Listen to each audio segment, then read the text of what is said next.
નમસ્કાર વિદ્યાર્થી મિત્રો, આજે આપણે ધંધાકીય પ્રવૃત્તિઓનું વર્ગીકરણનો અભ્યાસ કરવાનો છે. ધંધાકીય પ્રવૃત્તિઓનું વર્ગીકરણ ત્રણ પ્રકારમાં આપણે કરી શકીએ છીએ: વેપાર, વાણિજ્ય અને ઉદ્યોગ. એમાંથી આજે આપણે વેપાર વિશે માહિતી મેળવીશું. એમાં વેપારનો અર્થ એટલે કે વેપાર કોને કહેવાય, તેના લાક્ષણિકતા એટલે કે લક્ષણોનો અભ્યાસ કરીશું અને વેપારના પ્રકારોનો આજે આપણે અભ્યાસ કરીશું. ધંધાકીય પ્રવૃત્તિનું વર્ગીકરણ ત્રણ રીતે કરવામાં આવે છે: વેપાર, વાણિજ્ય અને ઉદ્યોગ. એમાંથી આપણે આજે વેપાર વિશે માહિતી મેળવીએ છીએ. વિદ્યાર્થી મિત્રો, વેપારનો એકદમ સિમ્પલ અર્થ સમજવો હોય તો તમે કોઈ કરિયાણાની દુકાનમાં કોઈ વસ્તુ લેવા માટે જાઓ અથવા કોઈ તમે કટલરીની દુકાનમાં કે સ્ટેશનરીની દુકાનમાં તમે ચોપડી લેવા જાઓ તો ચોપડી લેવા માટે તમે પૈસા ચૂકવો છો તો એના સામે તમને ચોપડી આપે છે એટલે કે વસ્તુ આપે છે. એ જ રીતના તમે કોઈ ડોક્ટરના ત્યાં જાઓ તો તમે પૈસા ચૂકવો છો તો એના બદલે વસ્તુ નથી આપતા, એના બદલે તમને સેવા આપે છે. એટલે કે વસ્તુ કે સેવાનો વિનિમય, નાણાંના બદલે વસ્તુ કે સેવાની આપલે થતી હોય તો એને વેપાર કહી શકાય. એકદમ સિમ્પલ અર્થ છે. તો આમાં કેટલા વ્યક્તિઓ જોઈએ? બે વ્યક્તિ જોઈએ ને, એક ખરીદનાર અને બીજો વેચનાર. તો અર્થ આપણે સમજીએ. નફાના હેતુથી તમે સ્ટેશનરીમાં જાઓ તો સ્ટેશનરી વાળો વસ્તુ શું કરવા માટે વેચે છે? નફાના હેતુ માટે. તો નફાના હેતુથી કેટલી વ્યક્તિ વચ્ચે? તો બે વ્યક્તિ વચ્ચે વસ્તુ કે સેવાના બદલામાં, વસ્તુ કે સેવા સમજણ પડી ગઈ તમને?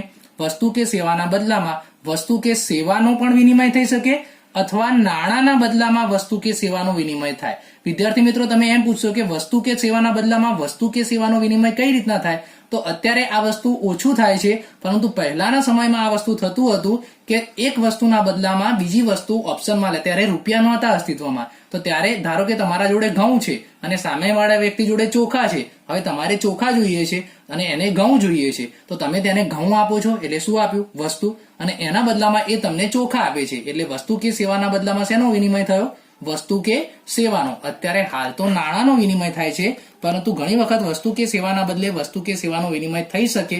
જેમ કે મારા ત્યાં કોઈ સર ભણાવવા આવતા હોય, એ ઇંગ્લિશ મીડિયમનું લેતા હોય અને હું ગુજરાતી મીડિયમ લેતો હોય, તો એ મારા ત્યાં ગુજરાતી મીડિયમ ભણાવે અને હું એમના ત્યાં ઇંગ્લિશ મીડિયમ ભણાવું અને અમે એકબીજા સાથે પૈસા ના લઈએ તો એમાં શેનો વિનિમય થયો? સેવાનો. સેવાના બદલે સેવાનો વિનિમય થયો.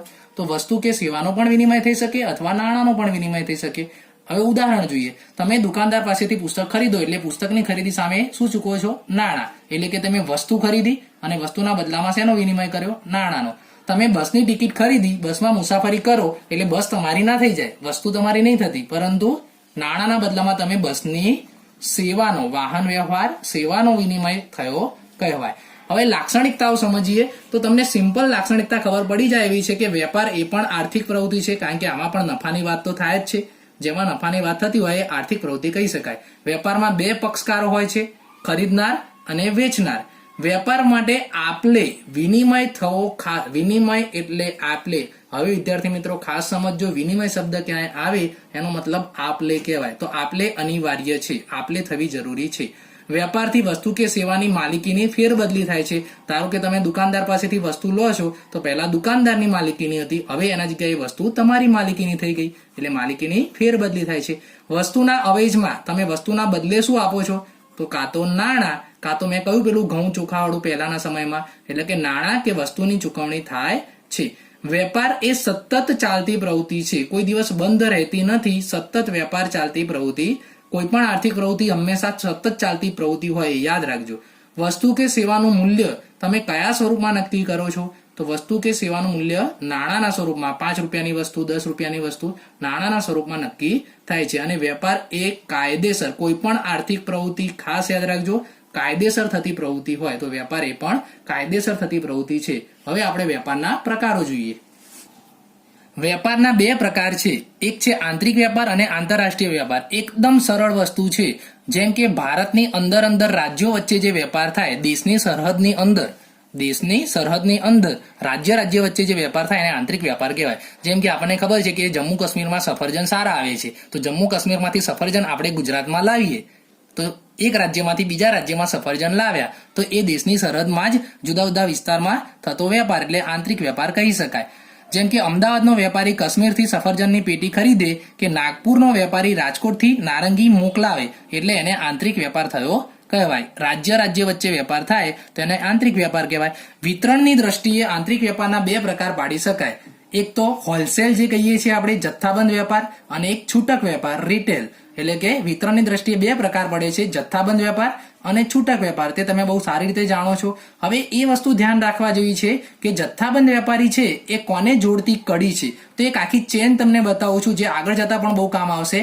ઉત્પાદક જે ઉદ્યોગમાં વસ્તુ ઉત્પન્ન કરતો હોય એ ઉત્પાદક એકમ ઉદ્યોગ છે એની પાસેથી માલ કોણ ખરીદશે?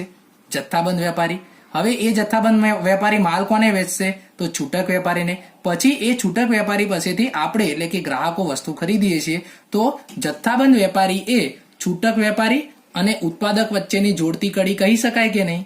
જથ્થાબંધ વેપારી એ છૂટક વેપારી અને ઉત્પાદક વચ્ચેની જોડતી કડી કહી શકાય. હવે આંતરરાષ્ટ્રીય વેપાર કોને કહીશું? તો કોઈ પણ બે દેશો વચ્ચે થતો વેપાર હોય, જેમ કે ભારત અને અમેરિકા, આપણે અહીંથી કેરી અમેરિકા મોકલાવીએ તો એને આંતરરાષ્ટ્રીય વેપાર કહી શકાય.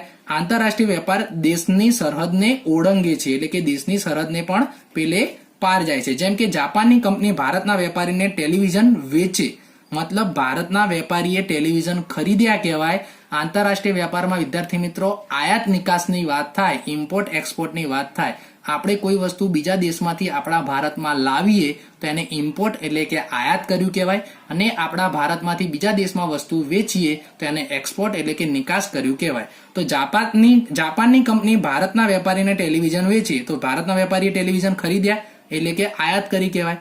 અને ભારતમાંથી કેસર કેરી યુએસએ મોકલવામાં આવે એટલે અહીંથી આપણે મોકલી અને નિકાસ કરી કહેવાય, એટલે કે એક્સપોર્ટ કર્યું કહેવાય. એટલે આંતરરાષ્ટ્રીય વેપાર દેશો વચ્ચે થાય અને એમાં ઇમ્પોર્ટ એક્સપોર્ટની વાત થાય. આંતરરાષ્ટ્રીય વેપારમાં ત્રણ તમે પ્રકાર પાડી શકો છો. એક આયાત વેપાર, એટલે મેં કહ્યું એમ આપણે બહારથી વસ્તુ ખરીદીએ એ. બીજો નિકાસ વેપાર, એટલે અહીંથી આપણે કોઈ વસ્તુ બહાર વેચીએ બીજા દેશમાં તો એને નિકાસ કરી કહેવાય. અને એક ત્રીજો અને મહત્વનો પ્રકાર છે પુનઃ નિકાસ વેપાર. આ સમજો કોને કહેવાય, એક ઉદાહરણ દ્વારા સમજાવું કે આપણે અમેરિકાથી કોઈ વસ્તુ ભારતમાં લાવ્યા, પરંતુ ભારતમાં તે વસ્તુ રાખતા નથી. એ વસ્તુની ફરીથી નિકાસ કરી અને બીજા કોઈ દેશને, જેમ કે બાંગ્લાદેશ છે, શ્રીલંકા છે, એમને વેચી દઈએ છીએ. ભારતમાં નથી લાવતા. અમેરિકામાંથી ભારતમાં લાવી અને પછી ભારતના દેશની અંદર લાવવાના જગ્યાએ પાછા બીજા કોઈ દેશમાં વેચી મારીએ છીએ તો એની ફરીથી નિકાસ એટલે કે પુનઃ નિકાસ કરી કહેવાય. તો એવા વેપારને પુનઃ નિકાસ વેપાર કહેવાય.